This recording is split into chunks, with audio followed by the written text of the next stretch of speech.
evening and welcome to your Thursday, November 27, 2025 edition of the Evening News. I am Jemima Holmes. Thank you for joining us. Let's take a look at some of the lead stories tonight. President Ali announces no gas-to-energy pipeline for BERBICE by 2030. Drivers with unpaid tickets will face license suspensions, says President Ali. Fifth UK trade delegation to Guyana eyes collaborations in infrastructure education. Home Affairs Minister threatens police to remove illegal TINT or face sanctions. Survivors recount the terror after deadly Corentyne highway crash. And a national quality policy being developed to improve standards across all sectors. Now for the news in detail.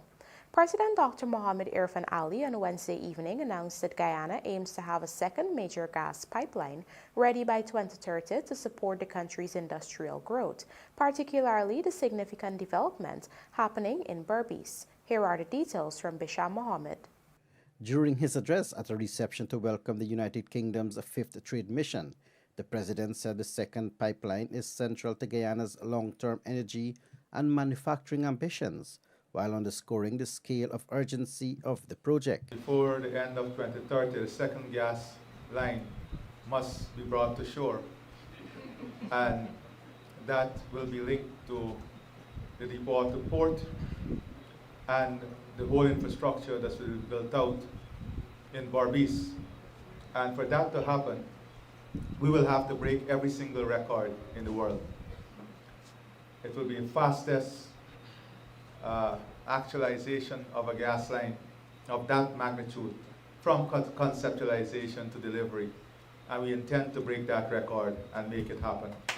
The Guyanese head of state Ford added that implementing the pipeline quickly needs a strong international cooperation and highlighted the United Kingdom's valuable partnership with Guyana. This cannot happen without leadership, without partnership. And that's why Jane, Chris, the entire team here, from the High Commission, the Trade Mission, you guys are exceptional partners. And most of what we've accomplished was accomplished through trust, partnership, and hard work. The second pipeline is expected to fuel expanded industrial development in BERBICE, support petrochemical, fertilizers, agro-processing, and light manufacturing, deliver cleaner, cheaper, and more reliable energy, and strengthen Guyana's position as the region's manufacturing hub. This project, a collaboration with ExxonMobil, will complement the 300 megawatts gas energy development at Wales, West Bank Demerara, the countrywide expansion of solar and hydropower, and the rebuilding of the nation's transmission networks. Dr. Ali also stated that the government is heavily concentrating on connectivity, while noting that several projects are underway on Guyana's road infrastructure, which when completed will see faster access to goods and services. Your visit too coincides with the ongoing transformative national change. Our government is intensifying its investment in road infrastructure and national connectivity. And as these programs roll out, you will find that today's bottlenecks will be replaced by tomorrow's seamless flows. And as these programs roll out, we will find that today's bottlenecks will be replaced by tomorrow's seamless flows. As we build new roads, bridges, and connectivity across coastal and inland regions, the ease of doing business, transporting goods, and moving people, including business people like yourselves, will only improve. As such, he urged the visiting delegation to be patient as they traverse the roadways. Bisham Mohammed, The Evening News. President Dr. Irfan Ali on Wednesday evening announced that drivers deemed top offenders for unpaid tickets will have their licenses suspended within 48 hours. This announcement comes 1 month after Traffic Chief Assistant Commissioner Mahendra Singh had revealed that for the year so far, 21 drivers' licenses were suspended for varying offenses. However, the head of state also stated that vehicles belonging to the Guyana Police Force will be equipped with tracking technology to ensure their activities are recorded and monitored. So far, we have issued 42,000 tickets. And we have already have close to 10,000 persons paying their tickets electronically. And in another few days, you will see the top offenders published in the newspaper with their outstanding amounts in terms of tickets. And I use this forum to calmly appeal to those who have outstanding payments to do so within the next 48 hours, or their license will be suspended. So you will see the systems we are building must bring the results we want from them. Our police cars and police ranks will be equipped with smart meters and smart cars before the end of this year, so that electronically everything will be recorded and stored, removing that human interface and allowing technology to help people to do better, because we have it in us to do better. Meanwhile, Home Affairs Minister Onij Walrand on Wednesday evening issued a warning to police officers who have tint on their personal vehicles in non-compliance with the law. She stated any rank who has tint on their private motor vehicle that does not comply with the regulations and who does not possess a valid tint permit must remove the tint immediately, end quote. Further, the minister advised police that no tint is to be reinstalled unless an approved tint permit has been formally applied for and granted. Let it be clearly understood that the law applies to everyone equally. Those empowered to enforce the law must be the first to uphold it. Failure to comply will result in disciplinary action without exception, end quote. The United Kingdom's 5th trade delegation to Guyana, that is presently in Guyana, has their eyes fixed on forging partnerships and collaborations in various sectors, but more specifically, the mission is prioritizing deals in infrastructure and education. This was echoed during a welcoming reception for the trade delegation at the British High Commission residence. Once again, here is Bisham Mohammed with the details. Head of the 5th United Kingdom trade delegation to Guyana, Chris Bennett, recalled that during First Oil in 2020, when the first UK trade delegation arrived, it was quick to see that the country was one that was rolling up its sleeve, wanting to get things done. When we came 5 years ago with the first trade mission, what we found was immediate to all of us was that we found a country that was rolling up its sleeves and wanted to get things done.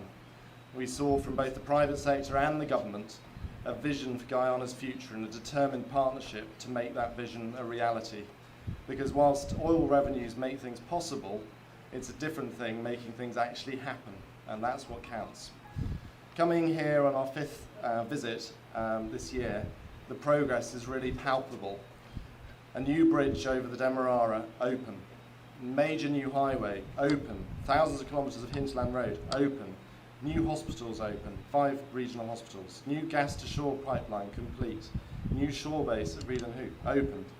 Everywhere you look, new office blocks, new restaurants, new cars, lots of cars. He nevertheless noted that the delegation is here to explore opportunities in various areas, including infrastructure and education. And we're bringing with us companies who are experts in infrastructure, in financing. We're bringing specialist equipment in a number of sectors, but most specifically in infrastructure. Bennett also commended Guyana's policy framework to protect the environment, while adding that 2 expert companies in this sector are also part of the delegation to lend the necessary support. Obviously, Guyana has stood fast in its determination to protect the rainforest and maintain high environmental standards, and we have 2 companies here with a contribution they can make towards that.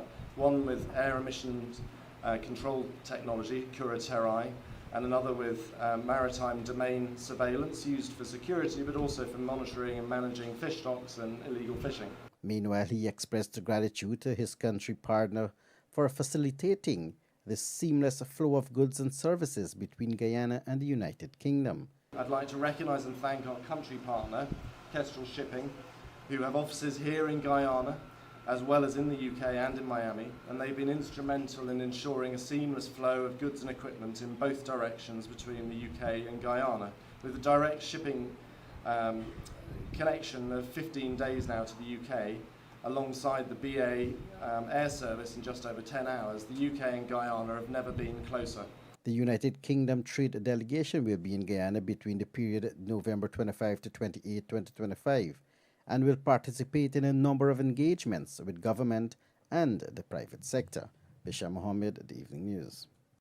The newly elected chair and vice chair for the respective administrative regions, except Region 10, took their oaths of office on Thursday before President Dr. Irfan Ali at the Arthur Chung Conference Center.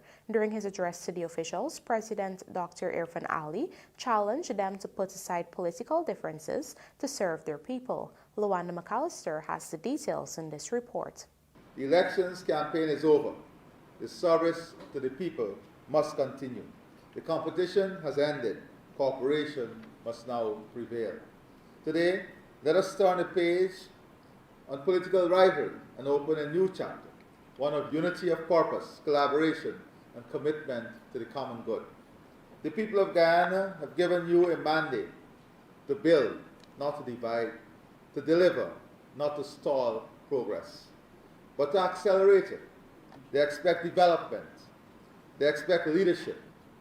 They expect solutions, not excuses. President Dr. Irfan Ali urged the newly sworn-in chairs and vice chairs of the various regions and emphasized the need to put a political rivalry aside for the betterment of their respective regions and ultimately the country. The head of state also stated that the various regional bodies are the engine room of the regions, which are there to ensure basic services are provided to the citizenry. The RDCs are expected to be the engine of regional development. RDCs bring government directly to the people. Their mandate covers the administration of essential public services, health, education, infrastructure, agriculture, recreation, and community development. They promote regional growth in ways that reflect the unique needs and character of each region. He added that the government is rolling out a series of community-based development initiatives across the country designed to bring relief to the people. My government is rolling out a series of community-based development initiatives across the country. These initiatives are designed to bring improvements where they matter most, right in the communities where our people live, work, learn, and raise their families. We want to see better roads, more street lights, upgraded recreational facilities, improved water and sanitation, better garbage collection, safer neighborhoods, and enhanced monitoring and enforcement on our roadways. Meanwhile, the election of a new chair for Region 10 Regional Democratic Council ended in a tie back in October after the People's Progressive Party Civic and Forward Guyana Movement councillors voted alongside a Partnership for National Unity in support of its nominee Dominic Blair.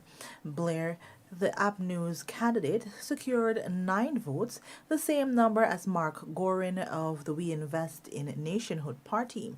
The tie now leaves the final decision in the hands of the Minister of Local Government and Regional Development, Priya Manikchan, who has yet to convene a special meeting to cast the deciding vote. Lawanda McAllister for the Evening News. Coming up, national quality policy being developed to improve standards across all sectors, and survivors recount terror after a deadly Corentyne highway crash. Do stay with us. More news ahead.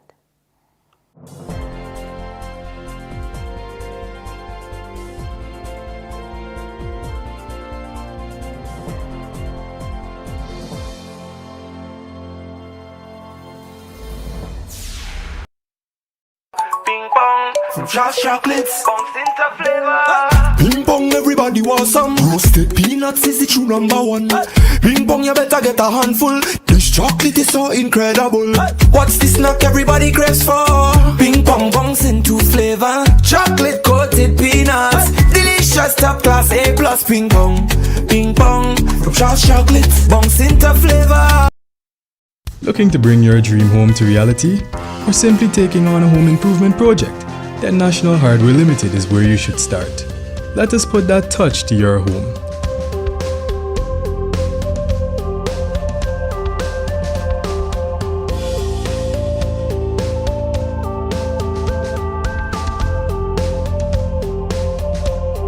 Choose from over 1,000 Berger Paint original hues for any surface.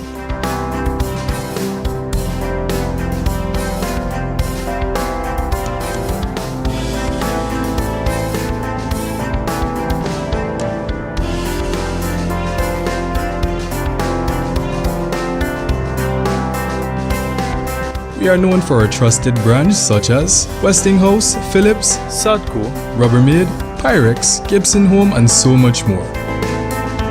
National Hardware Limited, your do-it-best store. Located in downtown Georgetown and industrial site Rhymeville. Seeing her succeed makes me proud, and I know I made the right choice by giving her Enfogrow since she was little. Knowing that 85% of brain growth will occur by age 3, Enfogrow's blend of ingredients such as DHA helps support your toddler's brain development and contains 22 nutrients to support their diet or nutrition. Enfogrow, what you do today will last forever. This product is not intended to be a substitute or This Christmas runs on real connections with Digicel. The calls, the laughter, the joy, and the chance to pick and win big. We're giving away $12 million.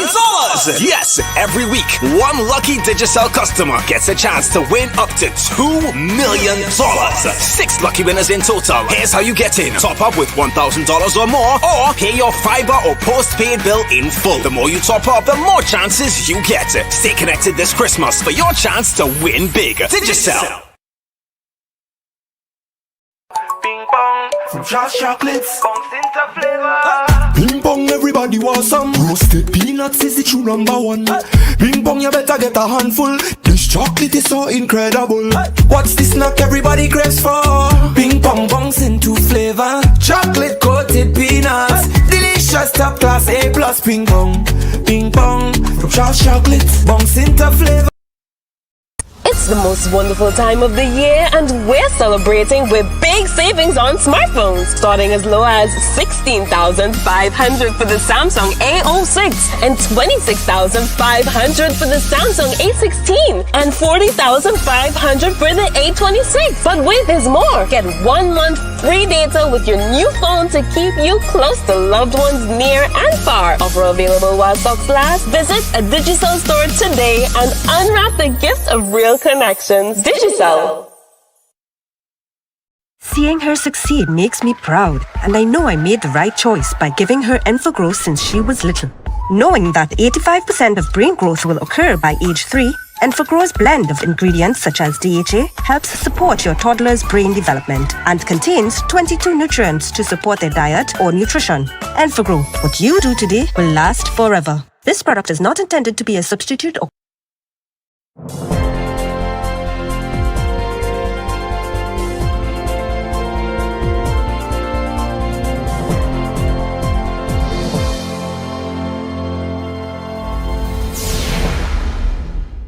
Welcome back. You're watching the Evening News. The Ministry of Tourism, Industry and Commerce, in collaboration with the Guyana National Bureau of Standards, is developing a national quality policy intended to improve standards across all industries in both private and public sectors. Navina Samaru has the details in this report.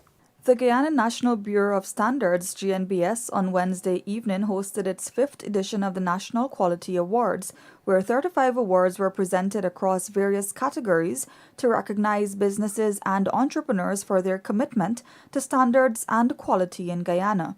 Speaking during the event, Minister of Tourism, Industry and Commerce, Suzanne Rodrigues, recalled that when the awards ceremony began, there were only 16 participants, but now today, there are more than 100 eligible participants. This, she noted, sends a strong signal that more individuals, organizations, and companies are embracing the principles of standards and quality. The minister noted that this is laudable, especially at a time when the government is pursuing greater international collaborations and partnerships that require consistency and high standards. These awards reflect more than a personal achievement. They signal our nation's rising standards in all sectors of the economy. It showcases real, measurable progress on national development priorities aligned with Vision 2030, which is centered on building a diversified and competitive economy driven by innovation and sustainability.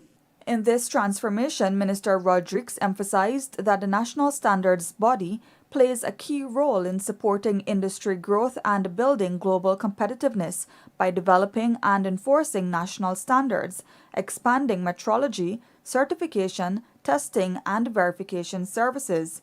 In this regard, she announced that a national quality policy is being developed. The GNBS is working on a national quality policy to formalize stakeholder interactions and strengthen the national quality infrastructure. The policy seeks to ensure products and services meet defined standards and requirements in the public and private sectors. In addition, the Bureau, in collaboration with CrossQ and the United Nations Industrial Development Organization, has developed a national standardization strategy for 2026 to 2028. The strategy focuses on economic growth and competitiveness and supports digital transformation. This newscast understands that priority areas in this policy will include fresh fruits and vegetables, food and agro-processed products, aquaculture and seafood, furniture and forestry products, poultry and livestock, and tourism and hospitality. Meanwhile, Minister Rodriguez noted that as Guyana continues to advance toward national standardization, the GNBS has been actively expanding its work.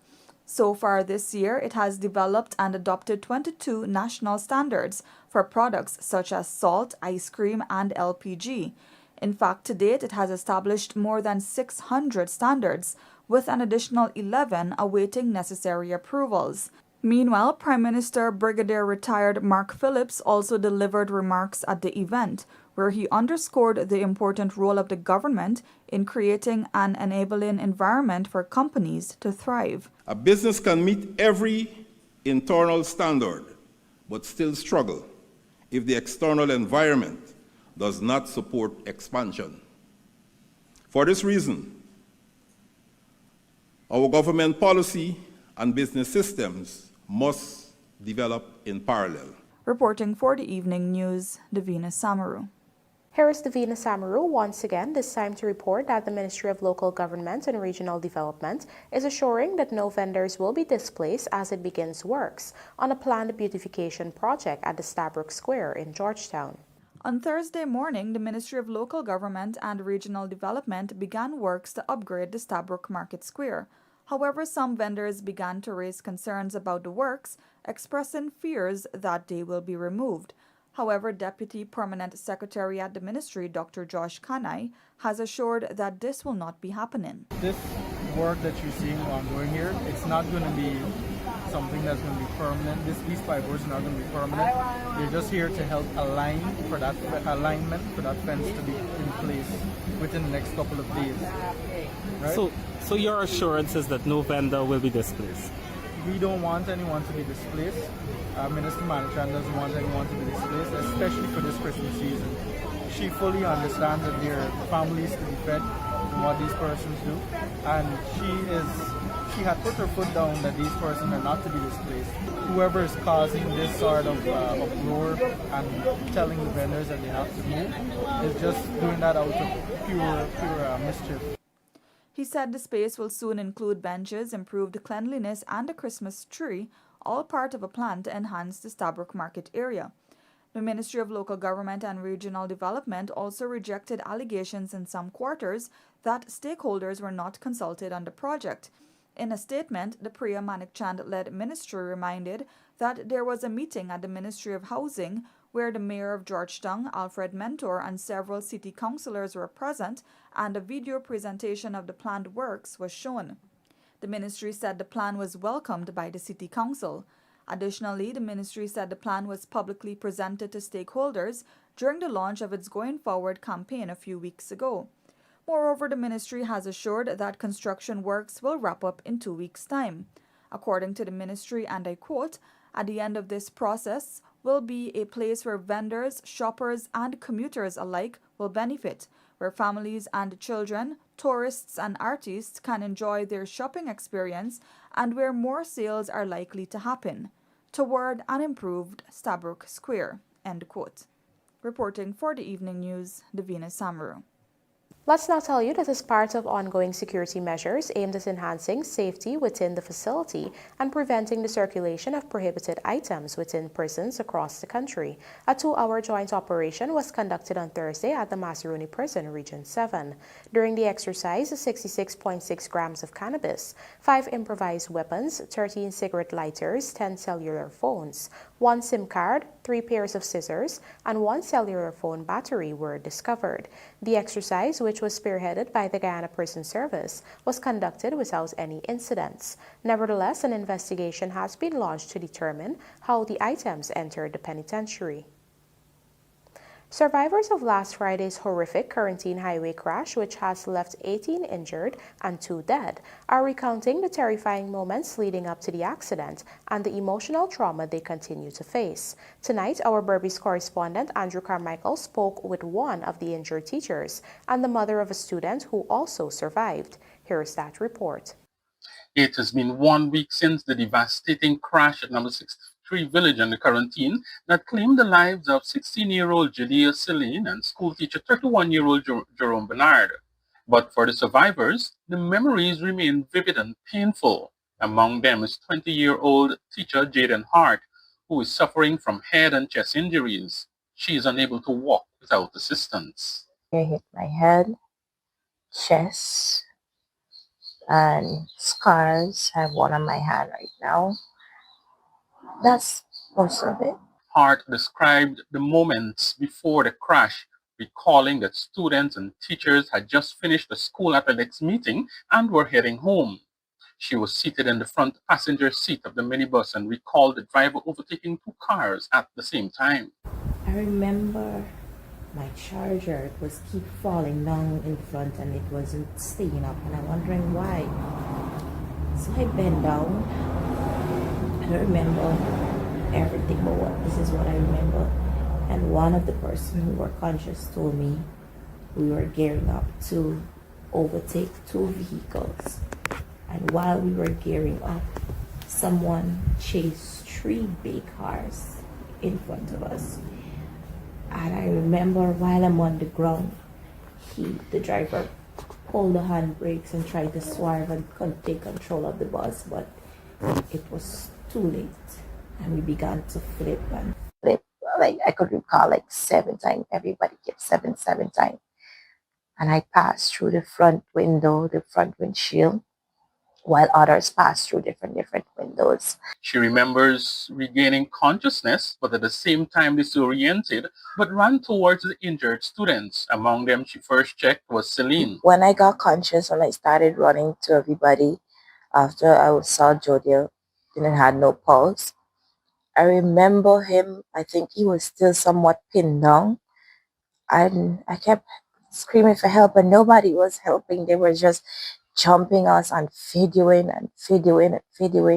and he was there right next to her, bleeding out. And then I think 2 individuals got him out and placed him beside of the road, and the condition that I saw him, I knew in my heart he would have made it, because he was just there and not responding, not moving. He was just like an empty vessel. While she continues to recover physically, Hart says the emotional scars are far deeper. But despite the trauma, she hopes to return to the classroom once she's healed. Certain things and get closer to God, not just God, like my family, and do better as an individual, but also be mindful. And it made me feel like I don't want to leave my house as well. You know, like this is the only safe zone. I had so much plan, and it's like now I don't even want to do anything. In addition, Abiola George, the mother of 13-year-old Saudia George, recalled the moment she got the news of the accident. Thank God, you know, because when I hear the news, you say 6 dead, 8, 5, you know, you get keep frustrated. We start praying. Even though she expected the worst as she rushed to the hospital, George said she somehow believed that her daughter would survive. But since returning home, Saudi has been showing signs of memory loss and emotional distress. Sometimes she remember, sometimes she remember.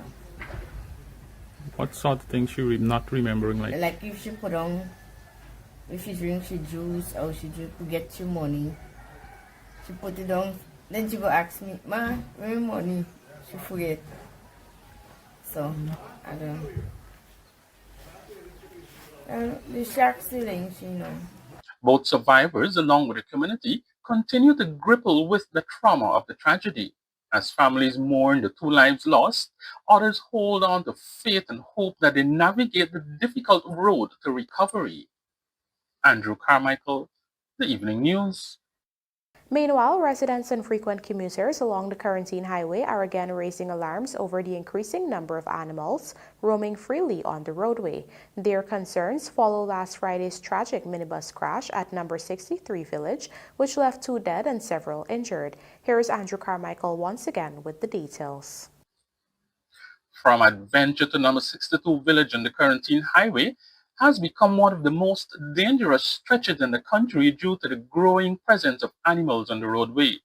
Within the past years, animals have been linked to several fatal accidents, including last week's number 63 Village accident that claimed the lives of a teacher, Jerome Bernard, and 16-year-old Judea Celine. The latest tragedy has reignited calls for stronger enforcement of the existing laws that require livestock owners to secure their animals. So I am very concerned. So our cattle don't roam on the road, but you get other cattle because especially by the turn here, you have some trucks driving, and I don't know by this non-stop turn, by the old directed vehicle at Friendship.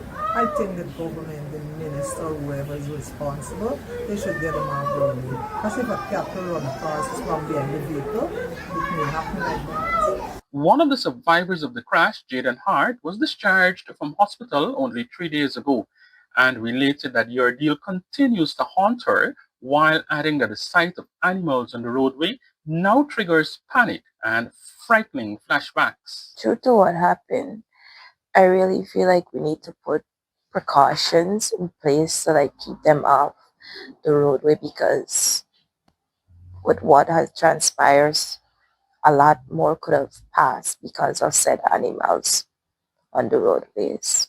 And it is scary because on my way, I remember when I got discharged today, like a set of cow out of nowhere just come out, and I began to tremble in the car, and my aunt had to hold me up. It's like flashbacks and paranoid by just even seeing the animals on the road. So precautions need to be put in place as it relates to that aspect. Maybe keep them in the back dam areas, or if they on the road, the owners make sure that they're in the corner or take them home safely, things and so forth in that manner, just off the roadway and out of danger from people and the animals themselves. And I remember, I think we had something called Pong when you used to have the animals. If that to be put in place back, for sure you won't see much animals on the road. Another survivor is 13-year-old Sadia George. Her mother, Abiola George, recalled being told that 3 horses were chased onto the path of the minibus, causing the bus to turn turtle.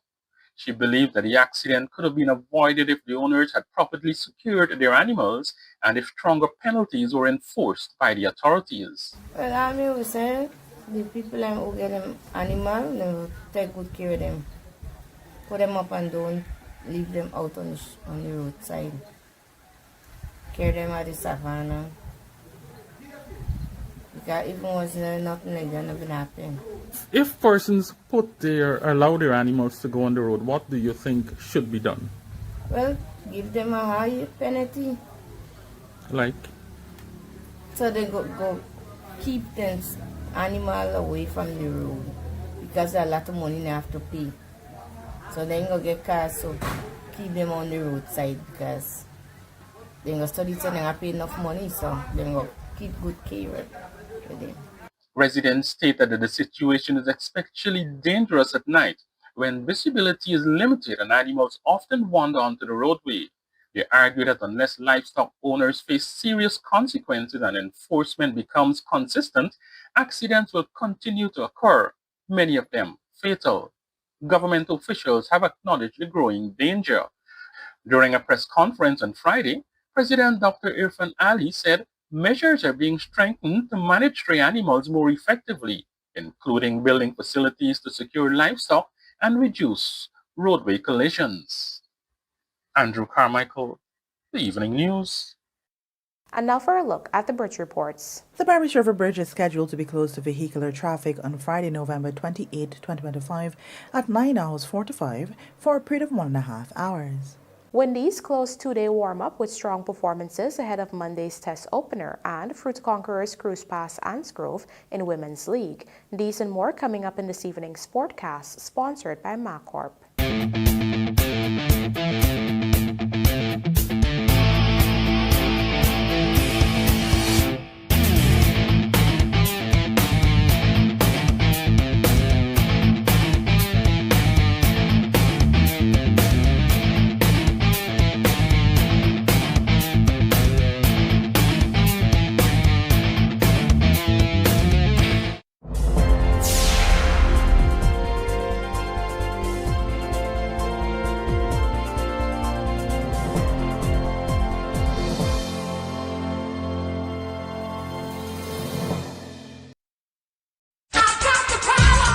Tough dirt and grime, not a problem with the DeWalt 2100 electric pressure washer, available now at sylviesonline.com. This compact yet powerful pressure washer delivers 2100 psi for deep, effective cleaning. It comes fully equipped with a turbo nozzle for stubborn grime, multiple nozzles for precision, a soap nozzle for detergent, a 25-feet hose for extended reach, and an easy-to-handle wand. Perfect for cleaning cars, patios, and more. The DeWalt pressure washer combines power and portability in one. Find it now at sylviesonline.com. Don't wait! Visit sylviesonline.com today and bring home the DeWalt 2100 electric pressure washer. Power, precision, and performance in every clean. sylviesonline.com, your partner in product.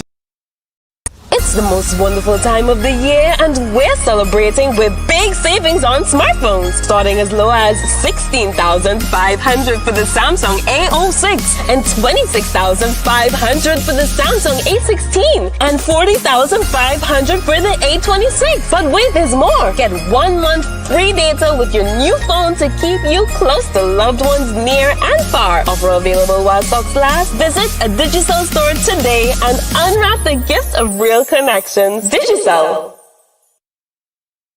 Seeing her succeed makes me proud, and I know I made the right choice by giving her Enfagrow since she was little.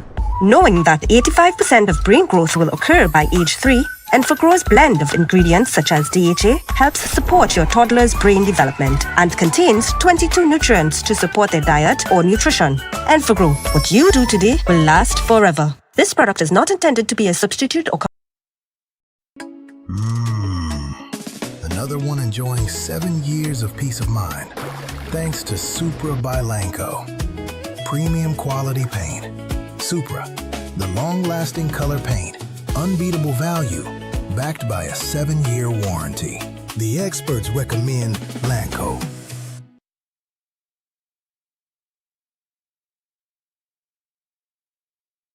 This Christmas runs on real connections with Digicel. The cause, the laughter, the joy, and the chance to pick and win big. We're giving away $12 million. Yes, every week, one lucky Digicel customer gets a chance to win up to $2 million. 6 lucky winners in total. Here's how you get in. Top up with $1,000 or more, or pay your fiber or postpaid bill in full. The more you top up, the more chances you get. Stay connected this Christmas for your chance to win big. Digicel. Seeing her succeed makes me proud, and I know I made the right choice by giving her Enfagrow since she was little. Knowing that 85% of brain growth will occur by age 3, Enfagraw's blend of ingredients such as DHA helps support your toddler's brain development and contains 22 nutrients to support their diet or nutrition. Enfagrow, what you do today will last forever. This product is not intended to be a substitute.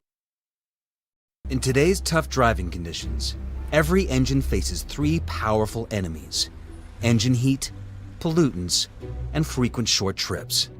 Each factor is a direct cause of engine sludge, a buildup of dirt that can block vital oilways. This triple threat demands triple protection. Castrol GTX's Triple Protect Power is engineered to fight these three main causes of engine sludge. Seeing her succeed makes me proud, and I know I made the right choice by giving her Enfogrow since she was little. Knowing that 85% of brain growth will occur by age 3, Enfogrow's blend of ingredients such as DHA helps support your toddler's brain development and contains 22 nutrients to support their diet or nutrition. Enfogrow, what you do today will last forever. This product is not intended